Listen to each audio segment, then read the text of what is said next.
Instant Family. The film starts with Pete, Mark Wahlberg, and Ellie Wagner, Rose Byrne, showing off a fixer-upper of a home to Ellie's sister Kim, Allyn Rachel, and her husband Russ, Tom Segura, that they are trying to flip. The latter couple comment on what a dump the place looks like and how Pete and Ellie won't need a place like that since they don't plan on having kids anytime soon. It leads to an argument between Ellie and Kim due to some competition they have always felt, especially since Kim and Russ have been trying to conceive as well. Pete later comes home from work to find Ellie crying as she is looking up children in foster care on the internet. Pete doesn't want to see it because he thinks he's going to get roped into adopting kids, but when Ellie isn't around, he starts to check the site out himself. The couple later visit a foster care center where two social workers, Karen, Octavia Spencer, and Sharon, Tig Notaro, guide the hopeful parents on the steps to getting into becoming adoptive parents. Among them are a religious couple, a gay couple, and a woman named October, Eliza Schlesinger, who specifically wants a black teenager to turn into a pro athlete. They also listen to a guest speaker named Brenda Fernandez, Eve Harlow, who comes in with the parents that adopted her, Javier Ronceros and Rosemary Dominguez, as a teen, and rescued her from a life of abuse since her birth mother and boyfriend were meth heads. Brenda's speech moves the couples into going ahead with the process. The couples are later brought to a fair, where they have the chance to go up to kids that they are interested in adopting. Pete and Ellie walk by the teenagers, although Ellie shows hesitance over raising a teen, but one of the teens, Lizzie, Isabela Munner, informs Ellie that they can hear what they are saying. Pete and Ellie talk to Karen and Sharon over potentially taking in Lizzie. The social workers inform the couple that Lizzie's mother is a drug addict who is currently in jail, and she set their home on fire because she left the crack pipe lit. It also turns out that Lizzie has two younger siblings, Juan, Gustavo Quiroz, and Lita, Julianna Gamiz.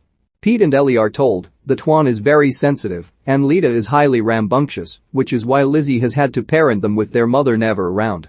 Although this seems like more of a challenge for Pete and Ellie, they agree to meet the siblings. The Wagners go to the kids' current foster home, where they live with the Muskies, John McConnell and Maureen Brennan. Ellie sits with Lita and plays a game, where Lita yells at her doll with racist slurs, obviously picked up from the Muskies, while Pete tries to play basketball with Juan, only to accidentally bounce the ball off the hoop and hit Juan in the face, giving him a bloody nose. Pete and Ellie have Thanksgiving dinner with Ellie's family, where they all make comments about never having confidence in the Wagners adopting kids. Kim and Russ are especially terrible, insinuating that the kids that Pete and Ellie pick out could have been bad influences on their own kids. Ellie has enough and decides that they will go through with the foster care to prove that they can be good parents.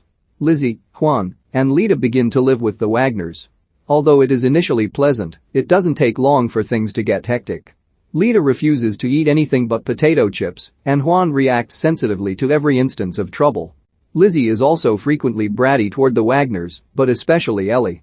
The two frequently attend support groups with the other couples for insight on what to do with the kids. Pete's mother Sandy, Margo Martindale, comes to visit to meet the kids. She instantly wins them over by treating the whole family to Six Flags. While there, Lizzie runs off with two friends from school. She doesn't reappear until later, after seeing a movie with her friends, so Ellie grounds her for not informing her or Pete as to her whereabouts.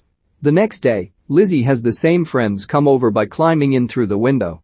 Ellie comes into Lizzie's room to scold her for this, and one of the girls calls her a Nazi bitch, so she forces the girls to climb back out the window. Lizzie goes to join the girls, leading Pete and Ellie to follow her and argue with Lizzie. They are momentarily distracted by Juan holding a nail gun, and when Lizzie tells him to put it down, the boy drops it and a nail shoots through his foot. The Wagners take Lizzie's friend's car and rush Juan to the hospital to take the nail out. Karen and Sharon offer solutions to Pete and Ellie for their struggles. They show Lizzie a method for which to handle her outbursts, but Lizzie is familiar with it, so she still acts bratty toward Pete and Ellie. However, Juan and Lita start to warm up to the Wagners. Lita calls Pete daddy when he fixes her doll, and Ellie gets a good night, mommy from Juan, after she comforts him from a nightmare. Soon, Lizzie starts to go along with the others as they partake in family activities. Pete even invites her to the fixer-upper so they can wreck things for her to take out her frustrations. Pete and Ellie later find out that the kid's mother Carla, Jocelyn Reyes, has been out of prison for a few months and she wants to see the kids. The Wagners take them to meet with Carla, who thanks them for looking over them, but this upsets Ellie because Carla made it sound like they were babysitting her kids.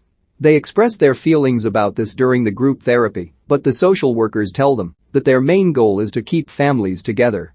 We also hear that October has found a kid, but he's short and white with red hair, which alleviates the tension in the room. Pete and Ellie seek out the Fernandez family for help with Lizzie. They inform the Wagners that Brenda is back in rehab. Ellie snaps because they were the main reason that they went into foster care, but Mrs. Fernandez slaps her for saying that and then tells them what a process it is to really form a bond and trust with the kids. After cooling things over, the Wagners head off. The couple finds Lizzie taking naked selfies to send to a guy at school named Jacob, Nicholas Logan, and he sends her a dick pic. When they take the kids to school the next day, they confront a boy named Charlie, Carson Holmes, since they mistook him for Jacob after Ellie thought Lizzie was talking about him during an earlier moment. After realizing they are yelling at a kid who is not Jacob, they are even more horrified to find that Charlie points Jacob out to be the janitor. Pete and Ellie chase him into the school and catch him writing a Zamboni. Pete punches him in the face and Ellie stomps on his balls. Jacob is arrested, but so are Pete and Ellie, leaving Juan and Lita alone in the car while Lizzie is humiliated. When Pete and Ellie return home, they are told by Sandy that they need to reassure Lizzie that they love her because she doesn't feel that she is loved. Ellie also takes this as Sandy feeling similarly, which is why she and Ellie have always had kind of a bumpy relationship. Ellie lets Sandy know she loves her, and vice versa, but Sandy tells the couple to change the statement they wrote for their upcoming court hearing.